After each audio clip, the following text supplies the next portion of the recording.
Hey salut, ici Vincent Larrivée d'Actif de Nature. Aujourd'hui, j'ai envie de discuter avec vous d'une zone maîtresse de notre corps, notre bassin. Pourquoi c'est une zone si importante que ça? C'est que le bassin est la structure sur laquelle repose notre colonne vertébrale. Cette structure-là, en fait trois principaux mouvements. Notre bassin a la capacité de basculer, donc de basculer vers l'avant et de basculer vers l'arrière. Il y a aussi la capacité d'élévation, donc on peut le faire monter en utilisant nos muscles. Il est censé monter et il est censé aussi faire une rotation.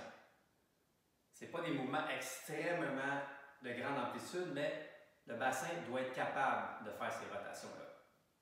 Donc, c'est trois mouvements qui peuvent combiner aussi, que notre bassin doit être capable de faire pour bouger de façon fluide et optimale.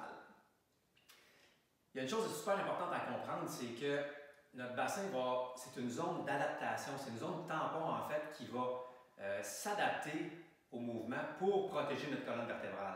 Donc, si on a une restriction dans un de ces plans de mouvement-là, bien, vous avez peut-être une piste de solution ou une piste d'investigation pour vos douleurs au niveau du dos, du bas de dos, des genoux, en fait dans différentes parties du corps. Parce que c'est vraiment une zone maîtresse du corps qui va s'adapter au mouvement.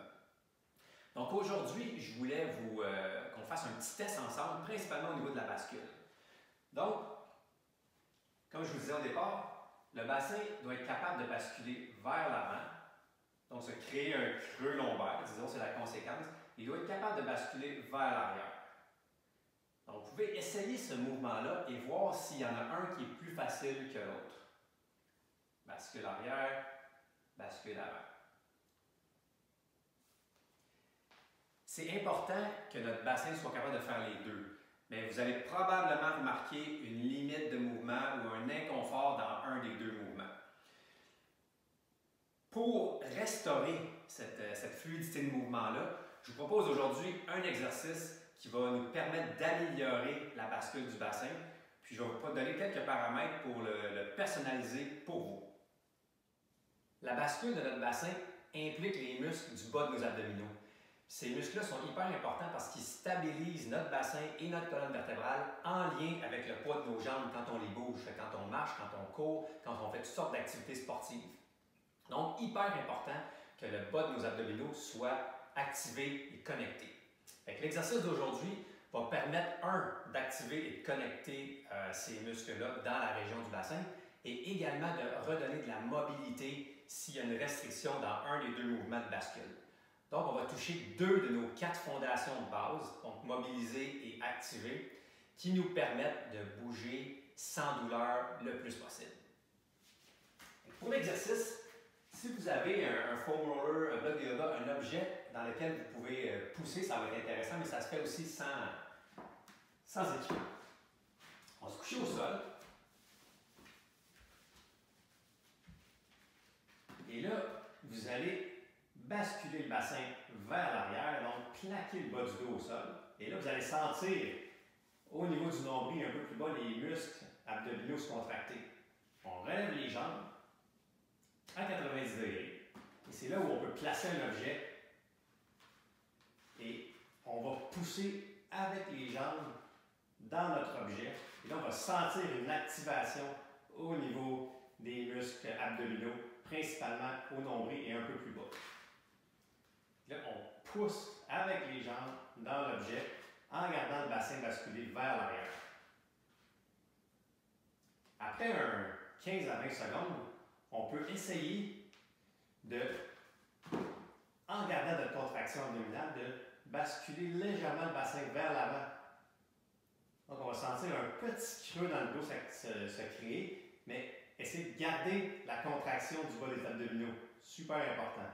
Puis là, vous pouvez placer vos mains aussi à la place d'un objet et pousser avec vos jambes dans vos mains. Donc, c'est un exercice tout simple, mais ça demande de la concentration et du focus pour maintenir le bas de nos abdominaux bien contractés. Donc, je récapitule. On bascule le bassin vers l'arrière. On va ressentir notre bas de dos s'écraser au sol. On amène les genoux et les jambes à 90 degrés. Et là, on fait une pression, on pousse avec nos mains on pousse avec nos jambes dans nos mains. Et on peut également rentrer le nombril un peu pour encore activer plus profondément les muscles abdominaux. Maintenant, si votre limitation de bascule est vers l'arrière, on peut mettre l'emphase là-dessus. Et si elle est vers l'avant, on peut mettre l'emphase là-dessus également. C'est important d'avoir les deux mouvements parce que le corps a besoin de faire ces deux mouvements-là quand il marche, quand il court, quand il bouge. Donc, on doit avoir l'amplitude de mouvement optimale à ce niveau-là pour être le moins en douleur possible quand on veut bouger. Donc, si jamais, la prescription que je propose, c'est de faire 1 minute d'activation sans arrêt. Si votre bascule est restreinte vers l'avant, mettre l'emphase sur celle-là. Vous pouvez commencer par basculer le bassin vers l'arrière pendant 20 secondes et ensuite tenter d'aller chercher la bascule avant pour 40 secondes. Et vous pouvez faire l'inverse si c'est le mouvement inverse qui est restreint. Cet exercice-là est super intéressant pour restaurer de la mobilité, activer les muscles profonds du tronc, activer le bas des abdominaux, ce qui est une des clés pour être capable de bouger sans douleur et efficacement dans vos activités quotidiennes et sportives. Alors, j'espère que cet exercice-là va vous aider. Vous pouvez le faire 3-4 fois par semaine sans problème. Et puis, partagez-moi vos impressions, donnez-moi des nouvelles sur cet exercice-là si vous le mettez en application. Ça m'intéresse toujours. À la prochaine!